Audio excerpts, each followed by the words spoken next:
Hello everyone, myself Parul Singh from the Department of Home Science, DAV College for Girls, Yamunanagar. Today I will be talking about disease spread by ingestion, that is dysentery.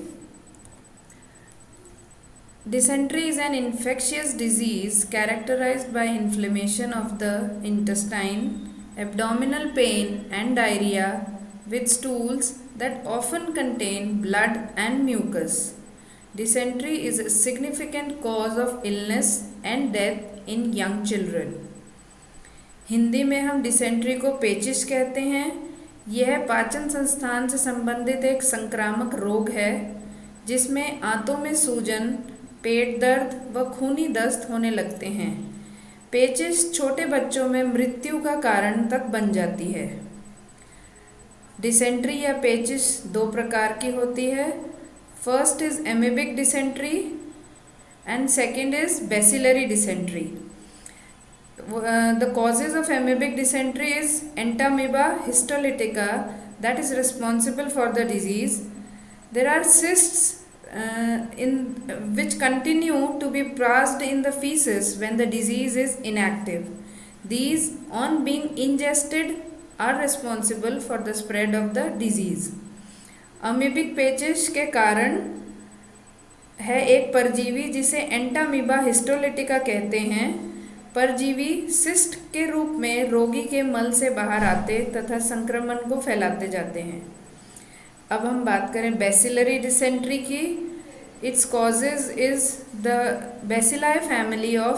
Bacilli of Shigella family.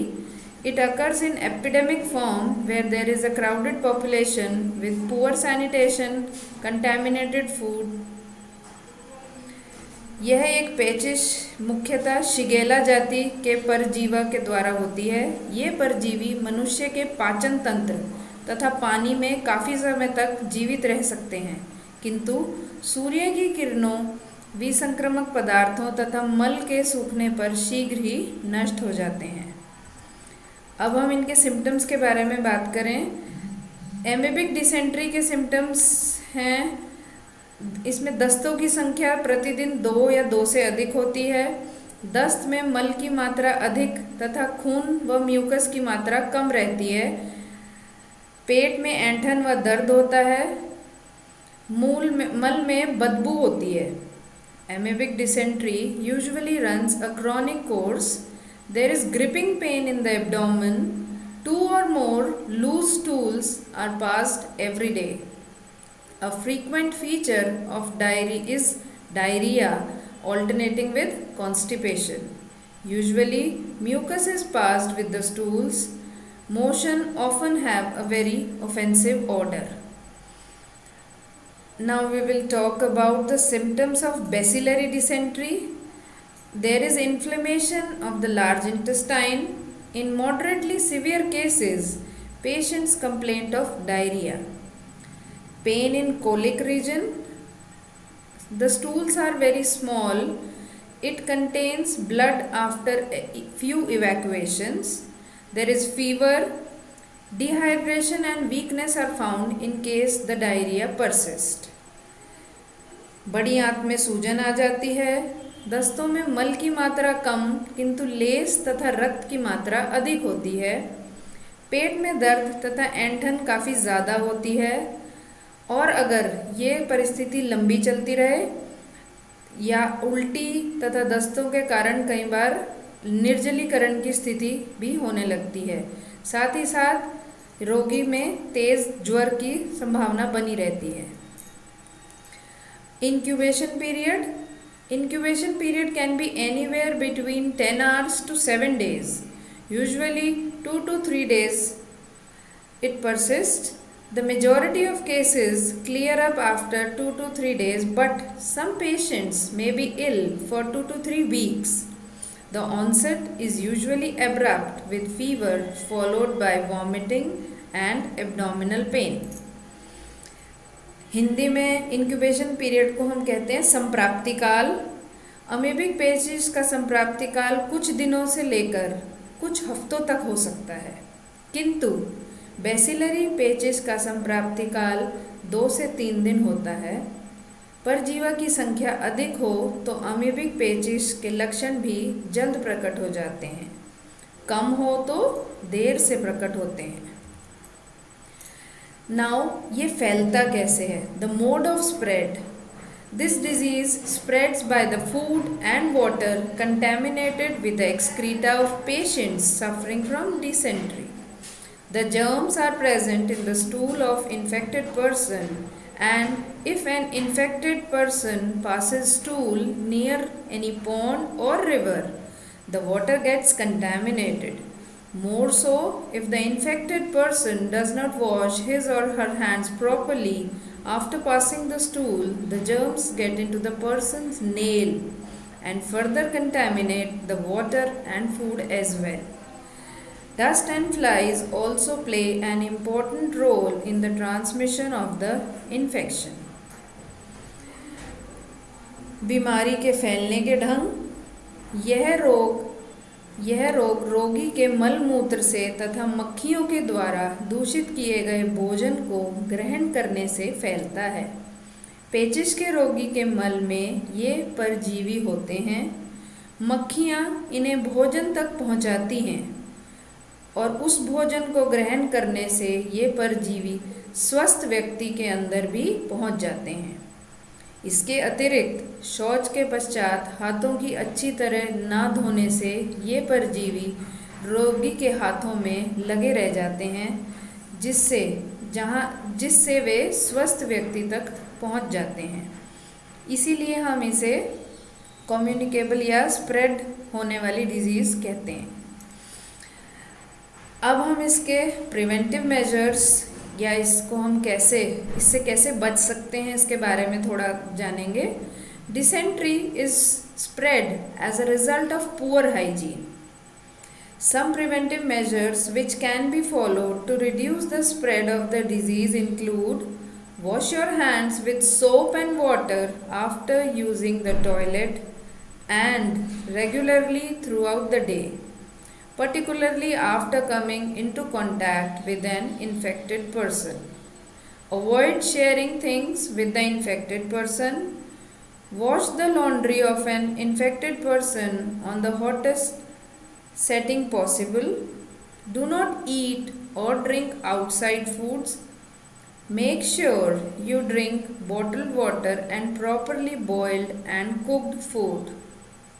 Do not eat any food cooked in unhygienic circumstances such as from street vendors.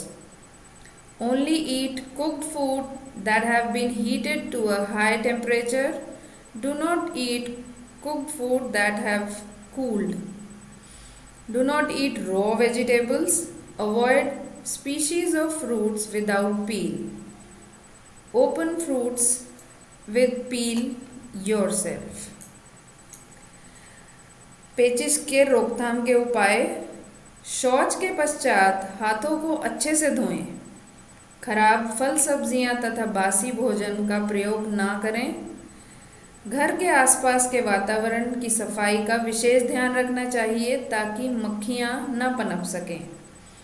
ताज़ा भोजन तथा शुद्ध या उबले हुए पानी का ही seven करें।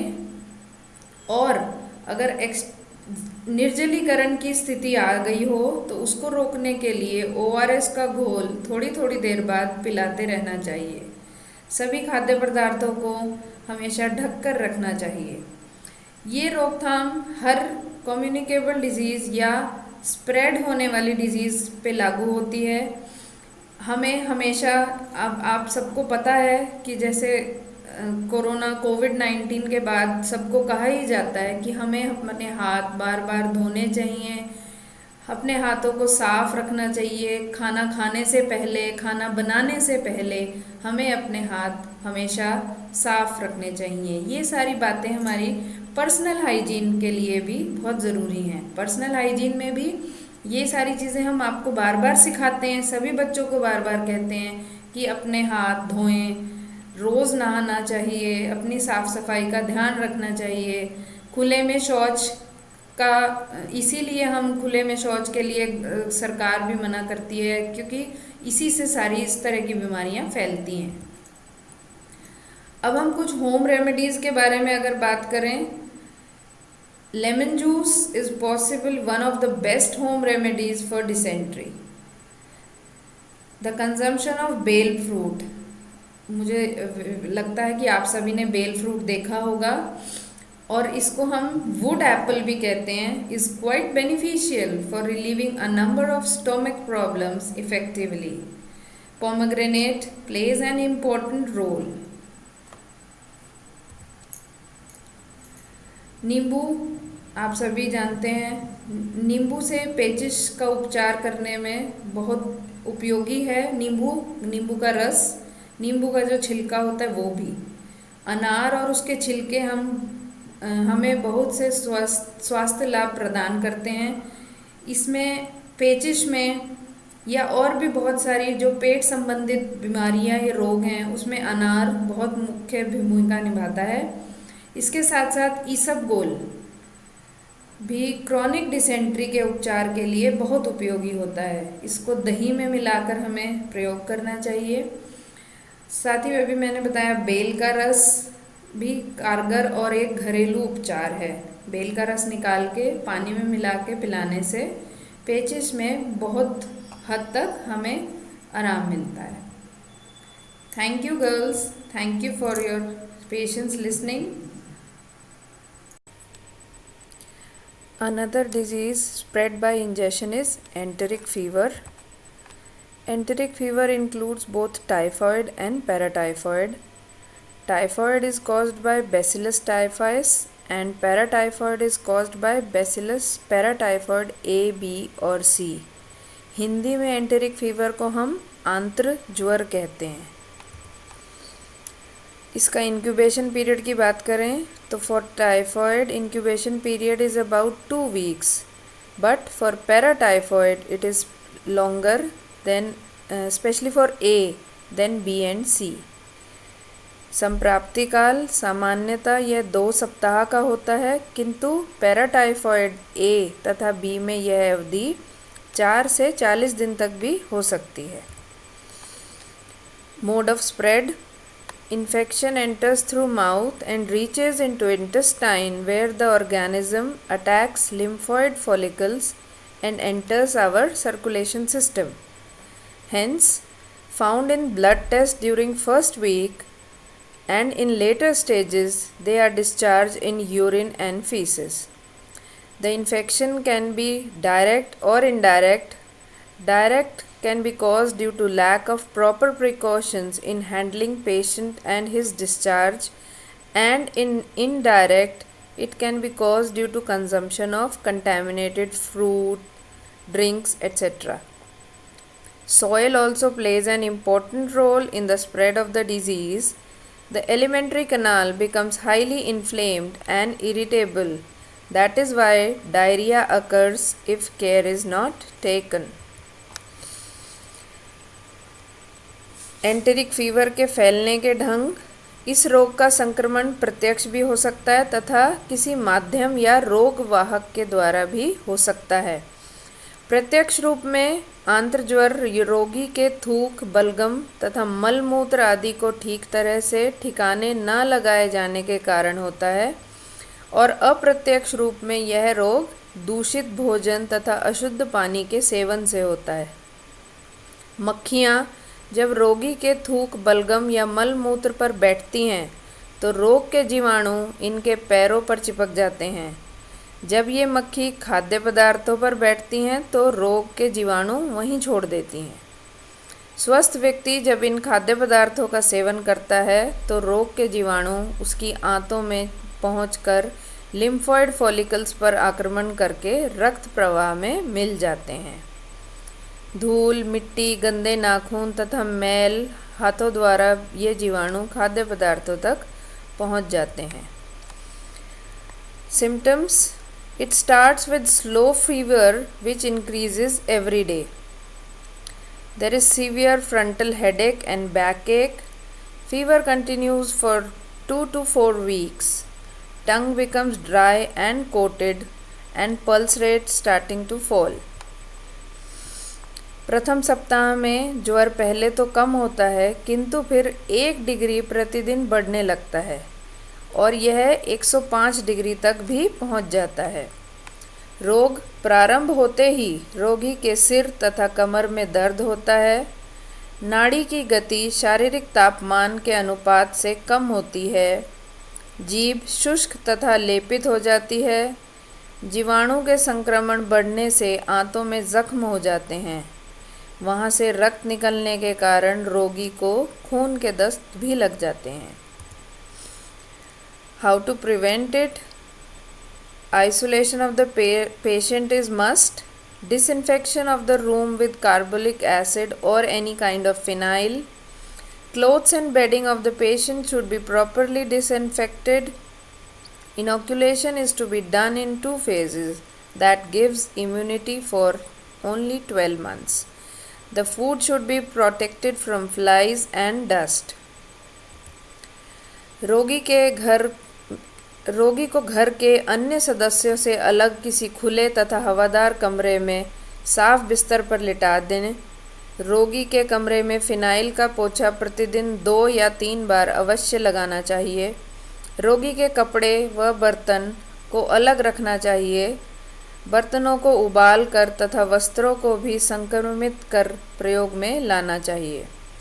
ताज़े भोजन तथा स्वच्छ या उबले हुए पानी का ही सेवन करें। डॉक्टर के परामर्श से रोग प्रतिरोधक टीका लगवाना आवश्यक है। इस टीके से केवल संक्रमण का खतरा कम होता है, परंतु हमें डॉक्टर की सलाह लेकर ये टीका ज़रूर लगवा लेना चाहिए। अब हम तीसरी डिज़ीज़ जो कि टाइफॉइड है उसके बारे में पढ़ेंगे। यह भी डिज़ीज़ इंजेक्शन के थ्रू ही फैलती है। Typhoid fever is also termed as enteric fever. हमने पहले पढ़ा एंटेरिक फीवर यही टाइफॉइड में ही आता है, या बिलियस फीवर और jack, yellow jack. Typhoid is a life threatening illness caused by the bacteria Salmonella Typhi. It is a disease with an acute fever or short duration and occurs only in humans. Its incubation period is usually 10 to 14 days. Typhoid ज्वर को आंतरिक ज्वर, मियादी बुखार या मोतीझरा भी कहते हैं। यह रोग एक जीवाणु जिसे टाइफोसस बैसिलस कहते हैं के द्वारा होता है। गर्मी के मौसम में यह जीवाणु अधिक क्रियाशील होता है। इसका संप्राप्ति काल सामान्यतः 10 से 14 दिन का होता है। Mode of spread, it spreads through faeces, vomitus and urine of the patient, drinking water, milk and food contaminated by intestinal contents of carriers, flies and cockroach, using a toilet contaminated with bacteria and touching your mouth before washing your hands. प्रत्यक्ष रूप में typhoid ज्वर रोगी के थूक, बलगम तथा मलमूत्र आदि को ठीक तरह से ठिकाने न लगाए जाने के कारण होता है, और अप्रत्यक्ष रूप से यह रोग दूषित भोजन तथा अशुद्ध पानी के सेवन से होता है। मक्खी व कॉकरोच भी इसे फैलाने का कार्य करती हैं। धूल, मिट्टी, गंदे नाखून तथा मैले हाथों द्वारा भी जीवाणु खाद्य पदार्थों तक पहुंचकर रोग को बढ़ाता है। इसके सिम्टम्स हम हालांकि पहले भी पढ़ चुके हैं, but high fever, headache and muscle ache, stomach pain, there are small rashes, pink spots, there is loss of appetite, high inflammation of intestine, intestinal ulcers, diarrhea and constipation also. रोग के प्रारंभ होते ही रोगी के सिर तथा कमर में दर्द होता है तथा ज्वर आने लगता है। पेट में दर्द रहता है। जीवाणुओं की संख्या बढ़ने से स्प्लीन बढ़ जाती है। गुलाबी रंग के धब्बे दिखाई देने लगते हैं। जीवाणुओं के संक्रमण बढ़ने से आंतों में जख्म हो जाते हैं। वहाँ तक रक्त निकलने के कारण रोगी को खून के दस्त भी लग जाते हैं। बच्चों, आप लोगों ने देखा कि ये तीनों डिजीज़ इंजेक्शन के थ्रू फैलती हैं, जिसमें कि हम अगर साफ़ सफाई को मेंटेन ना रखें तो ये हमारे हाथों के द्वारा कंटेमिनेटेड फूड, जो कि ख़राब बाहर स्ट्रीट वेंडर्स का खाना है, उसको खाने से फैलते हैं। इन तीनों बीमारियों के लक्षण और फैलने का तरीका सेम है।